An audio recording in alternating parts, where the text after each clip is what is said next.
Today we are going to be talking about multiplying mixed numbers by whole numbers, multiplying mixed numbers by fractions, and multiplying mixed numbers by other mixed numbers. Just to kind of set the tone for this lesson, I'm going to begin by telling you or reviewing with you how to change a mixed number to an improper fraction. Remember that a mixed number is written like this. A mixed number because it is mixed with both a whole number and a fraction. To change that into an improper fraction, you simply multiply the denominator by the whole number. Whatever that answer is, like 1 times 4, you add it to the numerator. So 1 plus 4 is 5. And then the 4 stays the same. So if I wanted to change 1 and 1/4 to an improper fraction, it would be 5/4.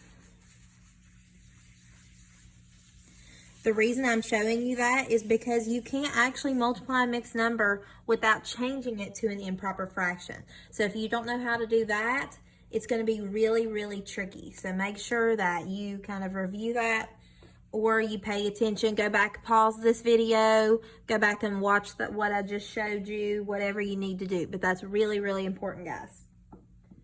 So I'm going to start by doing 1/3 times 1 and 1/4. Like I said, I can't just multiply this straight across. I'm dealing with a whole number. I'm dealing with all kinds of crazy stuff. So I need to do 1 times 4 and get 4 and add that 4 to the numerator. And 1 plus 4 is going to give me 5, so it'll be 5/4. So I'm going to actually come down here and rewrite it. 1/3 times 5/4. Just like I've talked about when you multiply fractions, check straight across to see if you can reduce before you do so. In this case, there isn't a way to do it. So I've got 1 times 5 is 5, 3 times 4 is 12. So the answer to this problem is 5/12. As long as you know how to change a mixed number to an improper fraction and multiply that way, you should be ready to rock and roll. Let's try a different one.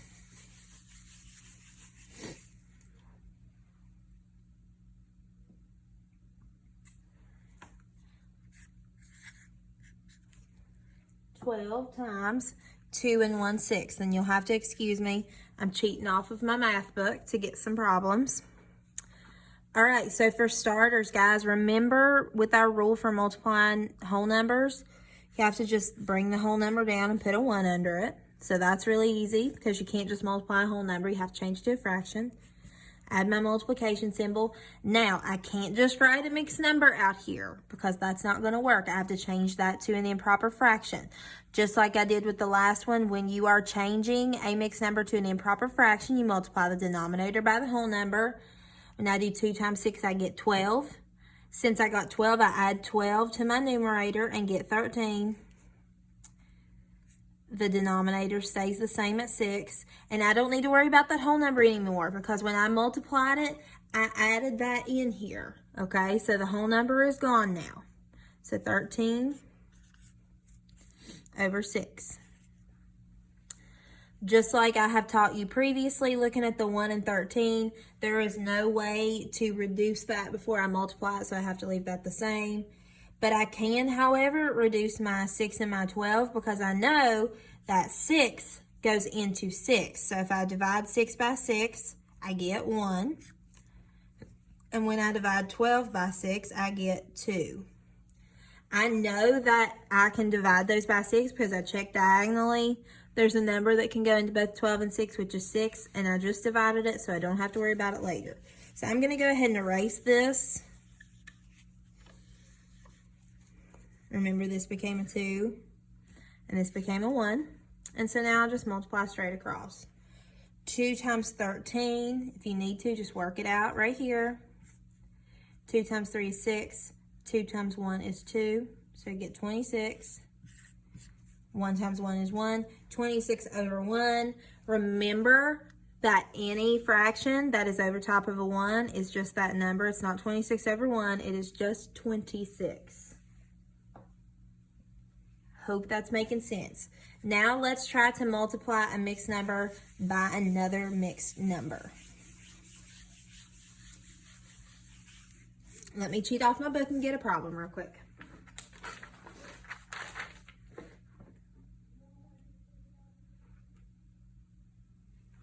All right, so I've got 1 2/3 times 3 4/5. All right, remember, we can't just leave them like this. We have to change them to improper fractions.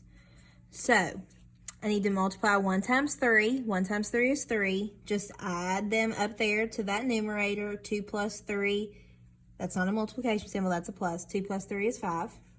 So I've got 5/3 here, multiplied by. Then I need to do the same thing over here. 5 times 3 is 15. So I have to multiply those, add 15 up here. 4 plus 15 equals 19. So I've got 19. The 5 stays the same. All right. Now, let's see if we can reduce this before we multiply. There is not a number that goes into both 3 and 19 because 19 is a prime number, meaning that no other number goes into it, so I can't do anything there. My 5s, however, can become 1s because I'm reducing it. 5 divided by 5 is 1, and 5 divided by 5 is 1. I can divide it by 5 because I know that it goes into both of those numbers because it's the same number. I'm going to go ahead and make those 1s. Just multiply straight across. 1 times 19 is 19. 3 times 1 is 3. Now I'm left with an improper fraction, and improper fractions are fine when we are multiplying mixed numbers and we need them. Improper fractions are not fine, however, when I'm trying to do simplest terms or lowest terms. So I need to change my improper fraction to a mixed number. To do that, I need to see how many times 3 goes into 19. Think about your multiplication facts. 3 times what gets me the closest to 19? If you have to, come down and do your multiples. 3, 6, 9, 12, 15, 18. Doesn't get any closer than that. So I know that 3 goes into 19 1, 2, 3, 4, 5, 6 times, because 6 times 3 is 18. That means there is 1 left over and the 3 stays the same. So I am left with 6 1/3 as my final answer.